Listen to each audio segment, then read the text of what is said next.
আমাদের ফুলবাড়িতে এমন লোক আছে না, কদুর দিকে তাকাই দিলে কদু পচে যায়, তারপরে গাভীর মোটের দিকে চোখ লাগালে গাভীর মোট বন্ধ হয়ে যায়। এরকম এরকম বদমাইশ চোখ আছে না? কথা করছেন না কেন? যে আমার কাছে তো সেদিন অনেক মানুষই যায়, আল্লাহর রহমত অনেকেই যায়, কিন্তু সেদিন এক হিন্দু ভাই আমার কাছে আসছে এত বড় একটা বোতল। কি ব্যাপার, আপনি হিন্দু মানুষ আমার কাছে? কয় যে হুজুর আমার গরুর বাঁট বন্ধ হয়ে গেছে, 5 কেজি দুধ দেয় হুজুর, 1 ফোঁটা দুধ দিচ্ছে না, হাতে দিচ্ছে না, কাঠের মতো শক্ত হয়েছে। তাই বলো করলো কে? কয় হুজুর জানি না হুজুর। তাই করে আপনি আসছেন, তা আমার ফু দিলে উপকার হবে এটা বিশ্বাস করেন?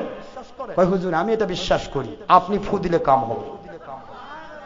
আমার কি ওখানে তো কারোর সাথে আমার সাথে ওর তো পরিচয় নাই, দেখিনি কোনোদিন তাকে দেখাই হয়নি, অথচ তার বাড়ি কালীতলা। কালীতলাতে মদিনা মসজিদ আছে না? কথা কন না কেন? মদিনা মসজিদের ইমাম মুয়াজ্জিন বহুত আছে, তো তাদের কাছে তো সে যেতে পারতো, তা আমার কাছে দৌড়ে আসলো কেন? একজন হিন্দু বলতেছে আমি বিশ্বাস করি আপনি ফু দিলে কাম হবে। আর এই জাহেল জালেম ধর্ম ব্যবসায়ী করছে ডক্টর আশরাফ সিদ্দিকী ভণ্ড। চিনতে পারবা না তোমরা, কারণ তোমাদের চোখে লাগাইছো শয়তানের চশমা। শয়তানের চশমা দিয়ে আল্লাহ ওয়ালাকে চেনা সম্ভব নয়। আল্লাহ ওয়ালা চশমা লাগাও, দেখতে পাবে কে আল্লাহ ওয়ালা আর কে আল্লাহ বিরোধী, তোমার চোখে ধরা পড়ে যাবে। সম্মানিত ভাইরা, সেই লোকটিকে আমি বললাম ঠিক আছে, বিশ্বাসের নামই হলো বস্তু, আমার আল্লাহ পাকের কালাম আমি ফু দিয়ে দিলাম, মাত্র 1 দিনের ব্যবধানে দেখতে পেলাম তিনি বলতেছেন হুজুর আমার গাভীর 6 সের দুধ হচ্ছে।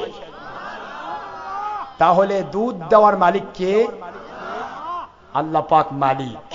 আর আল্লাহ পাক রব্বুল আলামিন কোরআন শরীফের মধ্যে তার সাফা রেখেছেন। পাওয়া গেল, তাহলে বোঝা গেল আল্লাহ পাক রব্বুল আলামিনকে যারা বিশ্বাস করে, আল্লাহকে যারা মানার মতো মানে, তাদের মুখ দিয়ে পড়া কোরআন শরীফ কাজে লাগে।